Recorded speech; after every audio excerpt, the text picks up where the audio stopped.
Glacier धरती पर तबाही ला सकते हैं। इसका एक छोटा सा नमूना हमने कुछ दिन पहले उत्तराखंड के जोशीमठ में देखा था। ये तो कुछ भी नहीं है, धरती पर इतने बड़े बड़े ग्लेशियर मौजूद हैं जो कई देशों को डुबा सकते हैं।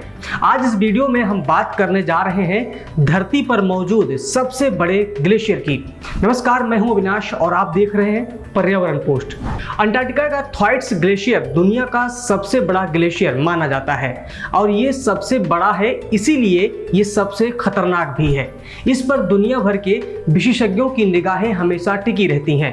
अंटार्कटिका के पश्चिमी इलाके में स्थित ये ग्लेशियर समुद्र के भीतर कई किलोमीटर की गहराई में भी डूबा हुआ है। वहीं इसकी चौड़ाई लगभग 468 किलोमीटर है। ये किसी समुद्री दानों से कम नहीं है। इससे अगर मजबूत से मजबूत जहाज टकरा भी जाए तो भयंकर दुर्घटना हो सकती है।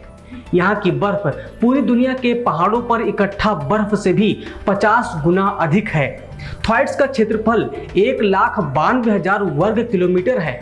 अब इसकी विशालता का अंदाजा इसी बात से लगा लीजिए कि भारत की राजधानी 1483 वर्ग किलोमीटर में ही फैली है और ये विशालकाय ग्लेशियर 1,92,000 वर्ग किलोमीटर में, मतलब बिहार, पंजाब, हरियाणा, झारखंड, उत्तराखंड से भी बड़ा है ये ग्लेशियर और लगभग गुजरात के बराबर के आकार का। सोचिए, इतना बड़ा ग्लेशियर जब पिघलेगा तो धरती पर कैसी तबाही मचेगी। लेकिन दुख की बात तो यही है कि ये ग्लेशियर अब पिघल रहा है। नासा के वैज्ञानिकों ने इस पर स्टडी की है।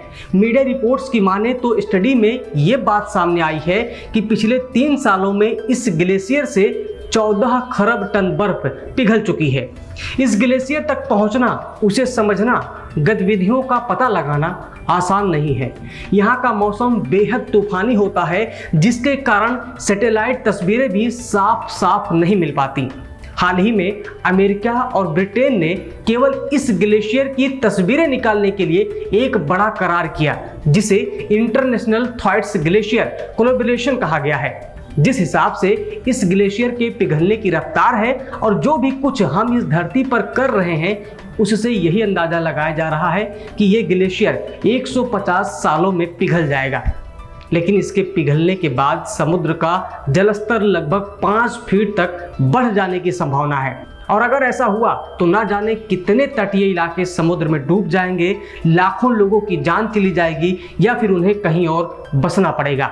परिणाम स्वरूप अर्थव्यवस्था चरमरा जाएगी, भूखमरी बढ़ जाएगी और वो स्थिति आ जाएगी जिसे महामंदी कहा जाता है।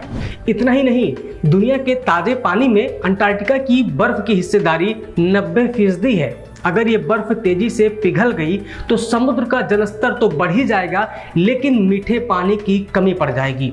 वही नदियां सूख जाएंगी जिनमें इस ग्लेशियर का पानी पहुंचता है।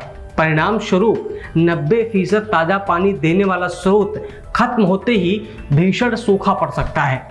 तो इन सब से बचने के लिए पर्यावरण को संरक्षित करने में अपना योगदान दीजिए ताकि ग्लोबल वार्मिंग को कम किया जा सके। पेड़ पौधे लगाएं, प्रदूषण कम फैलाएं और इस वायुमंडल और पर्यावरण की रक्षा करें। उम्मीद है कि आपको ये जानकारी अच्छी लगी होगी। मैं हूं अविनाश, कैमरे में सहयोग कर रहे हैं सुभाष। सब्सक्राइब करें पर्यावरण पोस्ट।